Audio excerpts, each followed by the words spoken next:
ನಾನಿವಾಗ ಮಿನಿ ವಿಧಾನಸೌಧ ಅಂದರೆ ತಾಲೂಕು ಆಫೀಸಲ್ಲಿದ್ದೇನೆ. ನನ್ನ ಅಪ್ಪಂದು ಪೆನ್ಷನ್ ಬರ್ತಾ ಇರಲಿಲ್ಲ, ಸಾಧಾರಣ 6 ತಿಂಗಳಾಗ್ತಾ ಬಂತು. 6 ಮಂತಿಂದ ಸ್ಟಾಪ್ ಆಗಿದೆ. ಹಾಗಾಗಿ ಒಬ್ಬರು ಹೇಳಿದರು, ಹೀಗೆ ಅಲ್ಲಿ ಹೋಗಿ ಅಲ್ಲಿ ಅಪ್ಲಿಕೇಶನ್ ಎಲ್ಲ ಕೊಡಿ ಅಂತ ಹೇಳಿದರು. ಹಾಗಾಗಿ ಬಂದಿದ್ದೇನೆ. ಇವತ್ತು ಅಲ್ಲಿ ಹೊರಗಡೆ ಮಿನಿ ವಿಧಾನಸೌಧ ಹೊರಗಡೆ ಶಿವಪ್ರಸಾದ್ ಅಂತ ಕೂತಿದ್ರು. ಅವ್ರ ಹತ್ರ ಹೋಗಿ ಮಾತಾಡಿದ್ದೆ. ಅವ್ರು ಹೇಳಿದರು, ಒಳಗಡೆ ಪ್ರವೀಣ್ ಅಂತಿದ್ದಾರೆ, ಮಿನಿ ವಿಧಾನಸೌಧ ಒಳಗಡೆ ಪ್ರವೀಣ್ ಅಂತಿದ್ದಾರೆ, ಅಲ್ಲಿ ಹೋಗಿ ಅವ್ರು ಅಪ್ಲಿಕೇಶನ್ ಕೊಡ್ತಾರೆ, ಇಲ್ಲಿ ತಗೊಬನ್ನಿ ನಾನು ಫಿಲ್ ಮಾಡಿ ಕೊಡ್ತೇನೆ ಅಂತೇಳಿ. ನಾನು ಒಳಗಡೆ ಹೋಗಬೇಕಿದ್ರೆ ಅಲ್ಲಿ ಪ್ರವೀಣ್ ಇರಲಿಲ್ಲ. ಇವತ್ತು ಅಲ್ಲಿ ಡ್ಯೂಟಿ ಇರಲಿಲ್ಲ ಅಂತ ಬೇರೆ ಎಲ್ಲೋ ಡ್ಯೂಟಿ ಇತ್ತಂತೆ. ಹಾಗಾಗಿ ಅಲ್ಲಿಂದ ಮತ್ತೆ ನನ್ನನ್ನು ಪ್ರಿಯಾಂಕಾ ಅಂತ ಒಬ್ಬರಿದ್ದಾರೆ, ಅಲ್ಲಿ ಕಳಿಸಿದರು.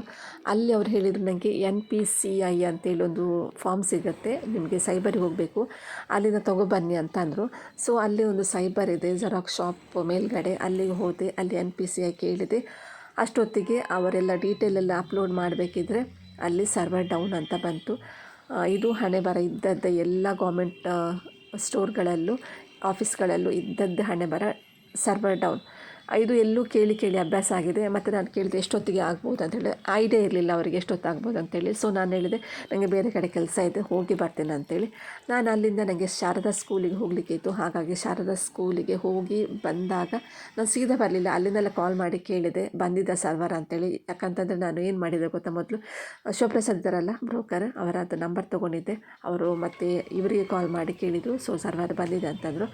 ಮತ್ತು ನಾನು ಅಲ್ಲಿಂದ ಸೀದಾ ಬಂದು ಮತ್ತೆ ನಾನು ಬರಬೇಕಿದ್ರೆ ಸರ್ವರ್ ಮತ್ತೆ ಹೋಗಿತ್ತು. ಮತ್ತು ಪುಣ್ಯಕ್ಕೆ 5 ನಿಮಿಷದಲ್ಲಿ ಬಂದಿದೆ.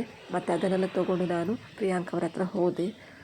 ಮಿನಿ ವಿಧಾನಸೌಧದೊಳಗೆ ಹೋದ ನಂತರ ಅವ್ರು ಹೇಳಿದರು ನನಗೆ ಜೆರಾಕ್ಸ್ ಬೇಕಿತ್ತು, ಇದರದ್ದೆಲ್ಲ ಜೆರಾಕ್ಸ್ ಬೇಕಂತೇಳಿ.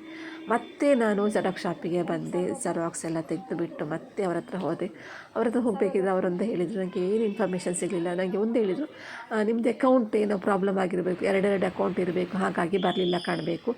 ಇವತ್ತು ಪ್ರವೀಣ್ ಅವರು ಬರಲಿಲ್ಲ, ಅವರು ಬರುವಾಗ ಬನ್ನಿ. ಟ್ಯೂಸ್ಡೇ ಮತ್ತು ಫ್ರೈಡೇ ಪ್ರವೀಣ್ ಅವರು ಇರೋದಿಲ್ಲ, ಬೇರೆ ಕಡೆ ಇರ್ತಾರೆ, ಅವರು ಬರುವಾಗ ಬನ್ನಿ ಅಂತ ಹೇಳಿದರು. ನಾನು ಅಷ್ಟು ಹೊತ್ತು ನಲ್ದದ್ದೆಲ್ಲ ವೇಸ್ಟ್ ಆಯಿತು, ಕುಂಡದ್ದೆಲ್ಲ. ಮತ್ತು ನನಗೆ ಪ್ರವೀಣ್ ಇರುವಾಗಲೇ ಬರ್ಬೋದಿತ್ತು. ನನ್ನದೆಲ್ಲ ಟೈಮ್ ಎಲ್ಲ ವೇಸ್ಟ್ ಆಯಿತು. ತುಂಬ ನಿರಾಸೆಯಿಂದ ಏನು ಕೆಲಸ ಆಗಲಿಲ್ಲ, ವೇಸ್ಟ್ ಆಯಿತು. ಹಾಗಾಗಿ ಸೀದಾ ಬಂದು ನಾನು ಬಂದ ಕೆಲಸ ಆಗದಿದ್ದರೂ ಬೇರೆ ಏನಾದ್ರು ಕೆಲಸ ಮಾಡುವಂಥ ಸ್ಟೇಟ್ ಬ್ಯಾಂಕಿಗೆ ಹೋಗಿ ಅಲ್ಲಿಂದ ಸ್ವಲ್ಪ ತರಕಾರಿ ತೊಗೊಳ್ಬೋಣ ಅಂತ ಹೋದೆ. ಗೌರ್ಮೆಂಟ್ ಆಫೀಸಿದು ಹಣೆ ಬರವೇ ಇಷ್ಟು. ನಮಗೆ ಫ್ರೀ ಇದ್ದಾಗ ಬಂದರೆ ಕೆಲಸವೇ ಆಗೋದಿಲ್ಲ. ನಾವು ಇಷ್ಟು ಟೈಮಲ್ಲಿ ಇದು ಆಗಬೇಕು ಅಂತ ಬಂದರೂ ಕೂಡ ಆಗೋದಿಲ್ಲ. ನಮಗೆ ಟೈಮನ್ನು ಫಿಕ್ಸ್ ಮಾಡಿ ಬರಲೇಬಾರ್ದು, ಇವತ್ತೇ ಆಗುತ್ತೆ ಅಂತ ಬರಲೇಬಾರ್ದು. ಅದು ಯಾವತ್ತೂ ಆಗೋದಿಲ್ಲ. ಅದು 4-5 ದಿನ ಕುಣಿಲೇಬೇಕು, ಅದೊಂದು ಫಿಕ್ಸ್. ಅದು 4 to 5 ಡೇಸ್ ಕುಣಿಯೋದಿದ್ದರೆ ನಿಮಗೆ ಗೌರ್ಮೆಂಟಿದು ಯಾವುದೇ ಕೆಲಸ ಆಗೋದಿಲ್ಲ. ಸೊ ನಾನಿವಾಗ ಸ್ಟೇಟ್ ಬ್ಯಾಂಕಿಗೆ ಹೊರಟಿದ್ದೇನೆ. ಅದು ಬ್ರೋಕರ್ ಹತ್ರ ಹೇಳಿ ಹೋಗುವ ಅಂತೇಳಿ. ಬ್ರೋಕರ್ ಅಂದರೆ ಹೊರಗಡೆ ಕೂತಿರ್ತಾರಲ್ಲ, ಬರೀತಿರ್ತಾರಲ್ಲ, ಅವರು ಶಿವಪ್ರಸಾದ್ ಅಂತೇಳಿ, ಅವ್ರ ಹತ್ರ ಹೇಳಿ ಹೋಗುವ ಅಂತೇಳಿಬಿಟ್ಟು ಅವ್ರ ಹತ್ರ ಬಂದಿದ್ದೇನೆ. ಅಷ್ಟೊತ್ತಿಗೆ ಅವರು ಅಲ್ಲಿ ಇರಲಿಲ್ಲ. ನಾನು ಸಾಧಾರಣ ಒಂದು ಕಾಲ ಏನಾಗಿದೆ ಅಲ್ಲಿ ಹೋಗಬೇಕಿದ್ರೆ, ಅಲ್ಲಿ ಅವರು ಇರಲಿಲ್ಲ. ಮತ್ತು ಸ್ವಲ್ಪ ಹೊತ್ತು ವೆಯ್ಟ್ ಮಾಡಿ ಮತ್ತು ನಾನು ಸ್ಟೇಟ್ ಬ್ಯಾಂಕಿಗೆ ಹೋದೆ.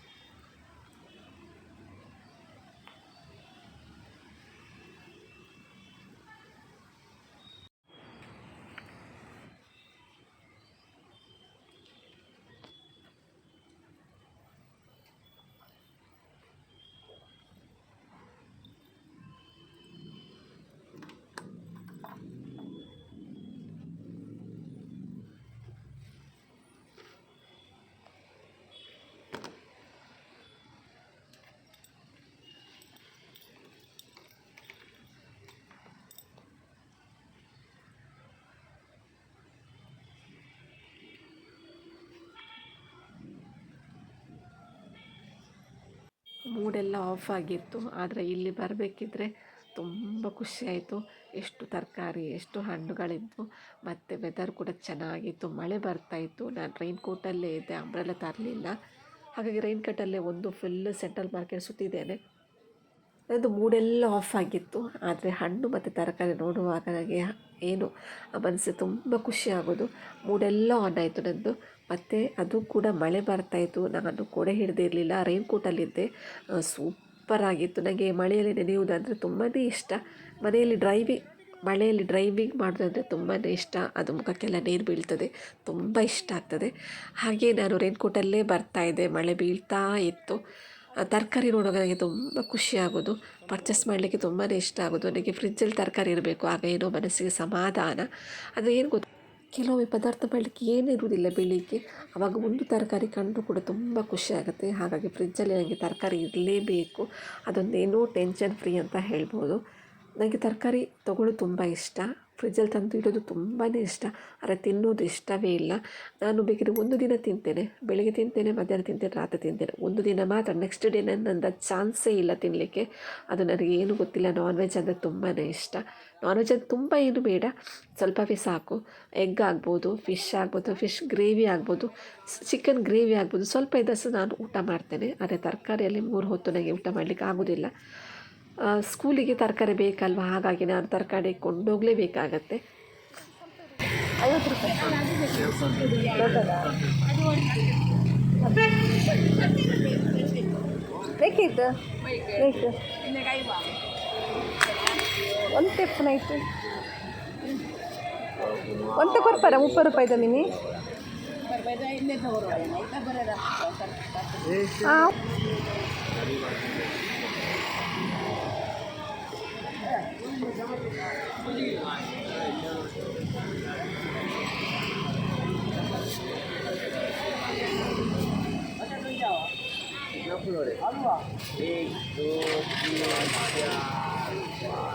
बड़ी मार्केट अंदर ದಂಟಿ ಇದೆ ತಪ್ಪ ದಂಟಲ ಬೋಲ್ ಹಾಂ ओनली ग्रीन दवाई तो बात लगा तो ज़्यादा प्लास्टर है ही प्लास्टर है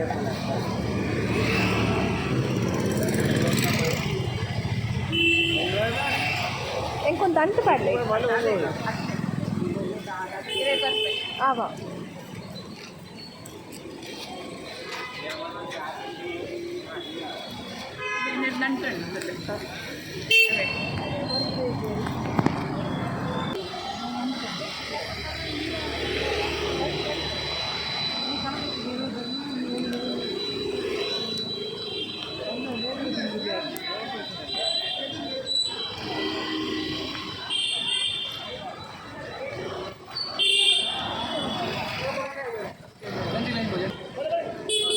ಎಂತ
ನಾನು ಸ್ಟೇಟ್ ಬ್ಯಾಂಕಿಂದ ಒಂದು ಕೆಂಪು ಹರಳು ತಗೊಬಂದೆ. ಇದಕ್ಕೆ 30 ರೂಪಾಯಿ. ಮತ್ತು ಮೆಂತ್ಯ ಸೊಪ್ಪು ತೊಗೊಬಂದೆ. ಇದಕ್ಕೆ 40 ರೂಪಾಯಿ. ಮತ್ತು ಇಷ್ಟು ಬಸ್ಲೆ ಲಾಸ್ಟ್ ಆಗಿತ್ತು, ಹಾಗಾಗಿ ಅವರು ಎಲ್ಲ ಸೇರಿಸ್ಬಿಟ್ಟು ಒಂದು ಕಟ್ಟ ಮಾಡಿಬಿಟ್ಟು ನನಗೆ ಕೊಟ್ಟರು. ಇಲ್ಲಿ ಆದರೆ 80 ರುಪೀಸ್ ಹೇಳ್ತಾರೆ ಒಂದು ಕಟ್ಟಕ್ಕೆ. ನನಗೆ ಅಲ್ಲಿ 40 ರೂಪಾಯಿ ಸಿಕ್ಕಿತ್ತು. ನಾನು ಖಾಲಿ 30 ರೂಪಾಯಿದು ಕೇಳಿದೆ ಲೂಸ್ ಕೊಡಿ ಅಂತೇಳಿ. ನನಗೆ ಅವ್ರು ಹೇಳಿದರು ನಾನು ಹೋಗ್ತಾ ಇದ್ದೇನೆ, ಹಾಗಾಗಿ ಎಲ್ಲ ಕೊಂಡೋಗಂತೇಳಿ ಒಂದು ಕಟ್ಟು ನನಗೆ ಕೊಟ್ಟರು. ಇದಕ್ಕೆ 40 ರೂಪಾಯಿ ತೊಗೊಂಡ್ರು. ಇವಾಗ ಹರಳೆ ಸೊಪ್ಪಿದು ಪಲ್ಯ ಮಾಡಬೇಕು, ಮತ್ತು ನಾಳೆಗೆ ನನಗೆ ರೆಡಿ ಮಾಡಬೇಕಿದೆ. ಹಾಗಾದರೆ ನಾನು ಇವತ್ತಿನ ವೀಡಿಯೋನ ಎಲ್ಲ ಎಂಡ್ ಮಾಡ್ತಿದ್ದೇನೆ. ಇವತ್ತಿನ ವಿಡಿಯೋ ಇಷ್ಟ ಆಗಿದ್ರೆ ಲೈಕ್ ಮಾಡಿ, ಶೇರ್ ಮಾಡಿ ಮತ್ತು ಸಬ್ಸ್ಕ್ರೈಬ್ ಮಾಡಿ. ಮತ್ತೊಂದು ಹೊಸ ವಿಡಿಯೋದೊಂದಿಗೆ ಮತ್ತೆ ಸಿಗೋಣ. Take care, bye. Thank you.